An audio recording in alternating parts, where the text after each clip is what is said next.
नमस्कार।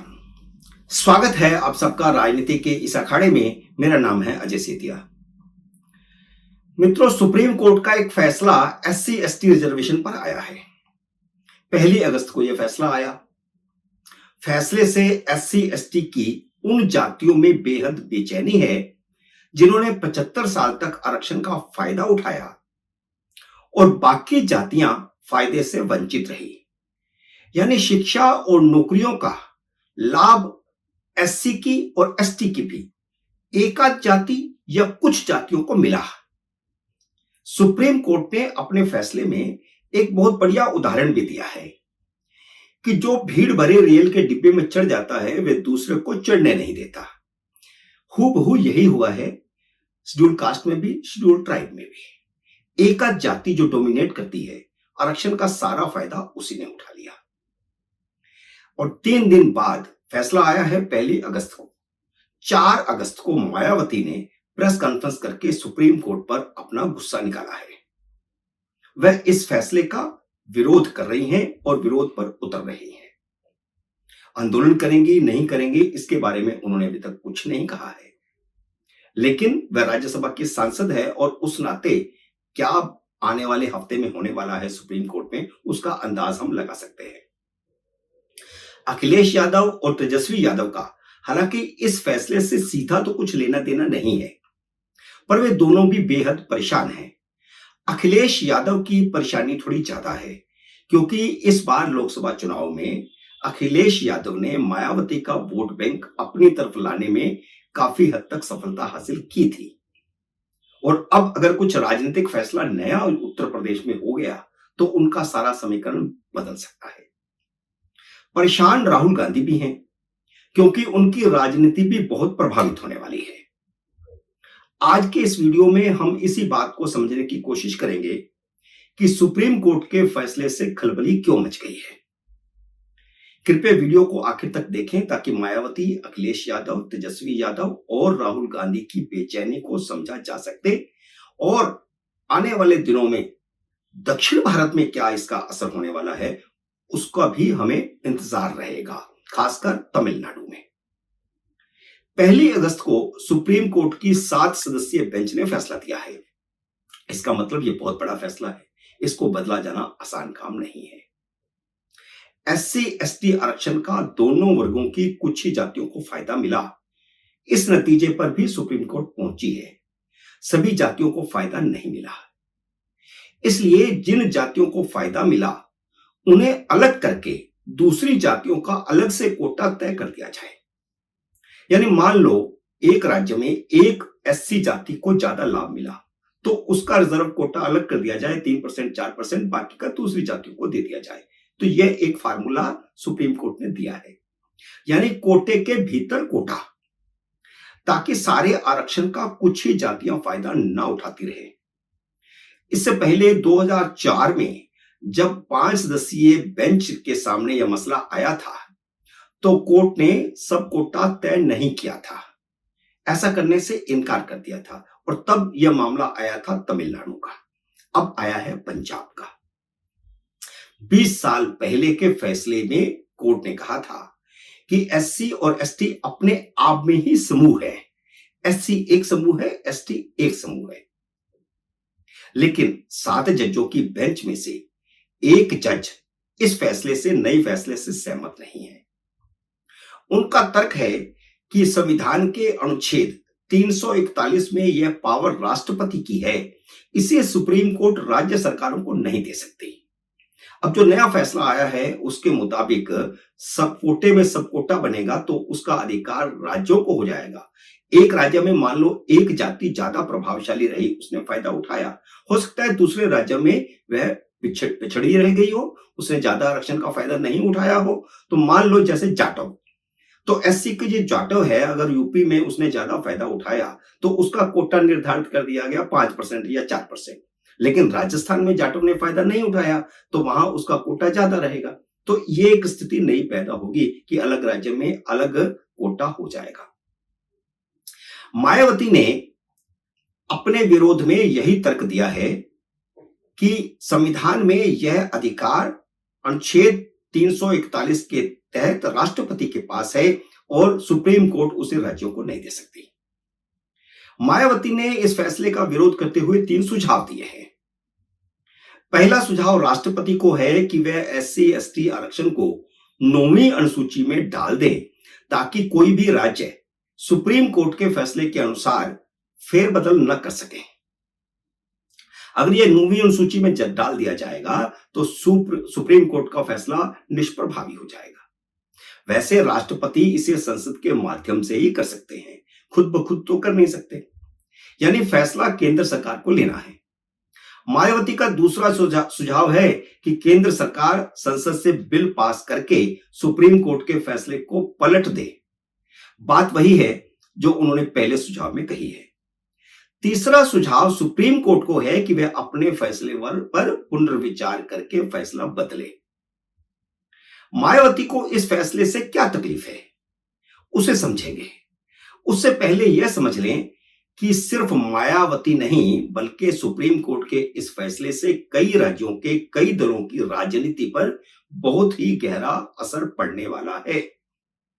सिर्फ उत्तर प्रदेश, बिहार, राजस्थान ही नहीं बल्कि दक्षिण के राज्यों में और ज्यादा प्रभाव पड़ने वाला है, क्योंकि जैसे महाराष्ट्र है, जो दक्षिण में नहीं है, पश्चिम में, जैसे महाराष्ट्र है, और इसी तरह दक्षिण का तमिलनाडु, वहां दलित वोट काफी ज्यादा है, एससी वोट काफी ज्यादा है, तो वहां पर एक एक जाति कोई ऐसी है जिसने ज्यादा लाभ उठाया, तो उससे राज्य सरकार अब लाभ से वंचित कर सकती है। लेकिन इसमें राजनीति बहुत ज्यादा हो जाएगी। जिस राजनीति का दल जो ज्यादा प्रभाव होगा वहां, उसको वो ज्यादा आरक्षण दे देगा। तो इसलिए यह एक मसला, राजनीतिक मसला बन जाएगा। सुप्रीम कोर्ट का फैसला राज्य सरकारों के लिए है कि वह इन दोनों वर्गों में आरक्षण का जातियों में सब कोटा तय कर दें। तो इस फैसले का फायदा राजनीतिक दल अपने खास वर्ग को फायदा पहुंचाने के लिए करेंगे। इसलिए यह एक तरह से मक्खियों का छत्ता है जो खुल गया है। तो अब ये सारा राजनीति सारी इस पर होगी और बार बार फैसले सुप्रीम कोर्ट में जाएंगे जो राज्य सरकार लेगी। सुप्रीम कोर्ट का फैसला राज्य सरकारों के लिए है कि वे इन दोनों वर्गों में, यानी एससी में भी और एसटी में भी, आरक्षण का जातियों में सब कोटा तय कर दें।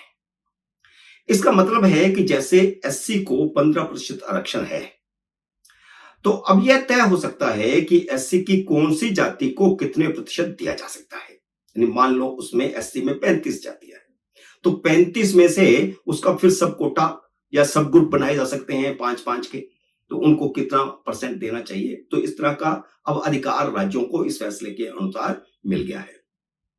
इसी तरह एसटी के 7.5% वर्ग का कोटा है, तो उसका वर्गीकरण भी उसी तरह हो जाए।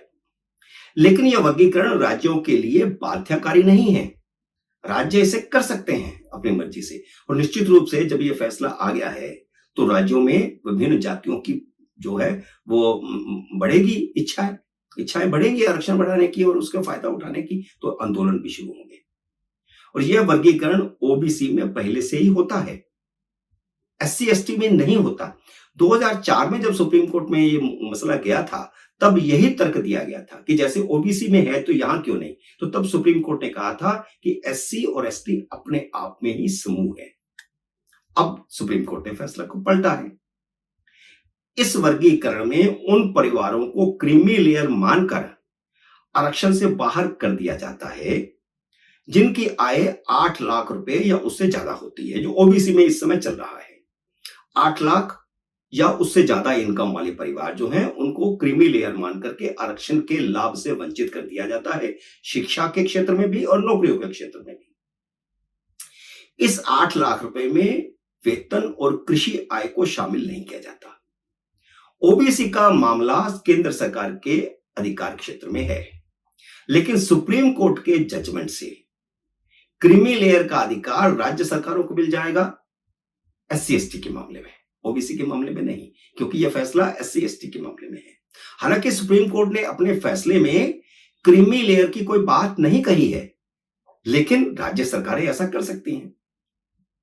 राज्य सरकारों की राजनीति जो है और राजनीतिक दलों की, उसमें ऐसा संभव है कि क्रीमी लेयर वहां पर कर दिया जाए।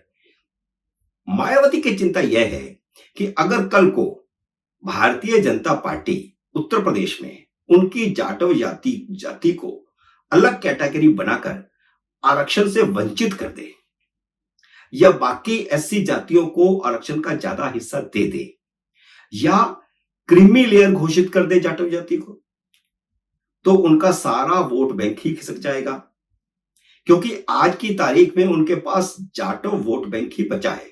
वैसे लोग कहते हैं कि अब जाटव भी लगभग खिसक रहा है या खिसक गया है। बाकी एससी तो इधर उधर पहले हो ही चुके हैं, जिनमें ज्यादातर इस बार लोकसभा चुनाव में समाजवादी पार्टी के साथ गए, जिसका उनको फायदा हुआ।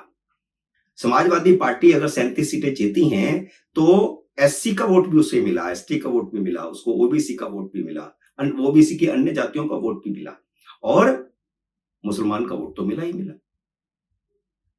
तो सुप्रीम कोर्ट के फैसले के बाद अगर राज्य की भाजपा सरकार एससी में वर्गीकरण कर देती है तो वे भाजपा के साथ जा सकते हैं, क्योंकि जो आरक्षण का फायदा है वह तो भाजपा देगी। अगर वह जाटवों को अलग आरक्षण करके बाकी सबको आरक्षण दे देती है, एक कोटा निर्धारित कर देती है उनके लिए, तो जो अब समाजवादी पार्टी के साथ गए हैं वे भाजपा के साथ चले जाएंगे, क्योंकि इस बार तो भ्रम फैलाया गया ना कि भाजपा आरक्षण खत्म कर देगी। लेकिन इस फैसले के बाद अगर भाजपा ज्यादा आरक्षण दे देती है तो सब लोग भाजपा के साथ चले जाएंगे और विधानसभा चुनाव में उसकी किस्मत खुल जाएगी। इसी तरह अखिलेश यादव और तेजस्वी यादव की चिंता यह है कि अगर केंद्र सरकार ने नियम बदलकर, अभी तो 8 लाख का नियम है, अगर नियम बदलकर आरक्षण का सबसे ज्यादा लाभ उठाने वाली यादव जाति को क्रीमी लेयर घोषित कर दिया तो उनकी सारी राजनीति ही तबाह हो जाएगी, क्योंकि फिर आरक्षण का सारा लाभ अन्य अति पिछड़ी जातियों को मिल जाएगा। और उत्तर प्रदेश में और बिहार में मसला यही है, गैर यादव पिछड़ी जातियों का। तो भाजपा अगर इस बहाने यह भी कर देती है तो बिहार और यूपी में जो इस बार लाभ हुआ है, बिहार में राष्ट्रीय जनता दल को और यहां पर उत्तर प्रदेश में समाजवादी पार्टी को, उससे वह वंचित हो जाएगी। भारतीय जनता पार्टी को अति पिछड़ों का वोट भी मिल जाएगा। उत्तर प्रदेश और बिहार का गैर यादव पिछड़ा वर्ग भाजपा के साथ चला जाएगा और उसकी राजनीति ही खत्म हो जाएगी, समाजवादी पार्टी की और राजद की। राहुल गांधी की जातीय आधारित जनगणना की राजनीति शुरू होने से पहले ही अपनी मौत मर जाएगी, क्योंकि इस सब से यह भी क्लियर हो जाएगा कि राहुल गांधी ने और बाकी सभी दलों ने, इंडियन अलायंस के सभी दलों ने यह झूठा प्रचार किया था कि भाजपा आरक्षण को खत्म कर देगी। अब अगर आरक्षण का वंचित जातियों को ज्यादा लाभ मिल जाता है तो उनकी सारी जो थ्योरी थी वो धरी रह जाएगी, वो विफल हो जाएगी, झूठे साबित हो जाएंगे। वैसे भी सुप्रीम कोर्ट ने अपने 29 जुलाई के फैसले में आरक्षण का कोटा 50% बढ़ाने से इनकार करके, अभी 50% है, एक वहां पर याचिका लगी हुई थी, कोर्ट ने क्या दिया, सुप्रीम कोर्ट ने, कि 50% से ज्यादा आरक्षण नहीं हो सकता, 50% आरक्षण और बाकी का 50% कंपटीशन के आधार पर नौकरियां हों। तो उससे भी राहुल गांधी के मंसूबों पर पानी तो फिर ही गया है। मित्रों, उम्मीद है मेरा ये वीडियो आपको पसंद आया होगा। इसे लाइक और शेयर कीजिए। अगर आपने मेरे YouTube चैनल को अब तक सब्सक्राइब नहीं किया तो कृपया सब्सक्राइब करके अपना आशीर्वाद दीजिए। जल्दी मिलते हैं अगले वीडियो में किसी अन्य विषय के साथ। तब तक नमस्कार।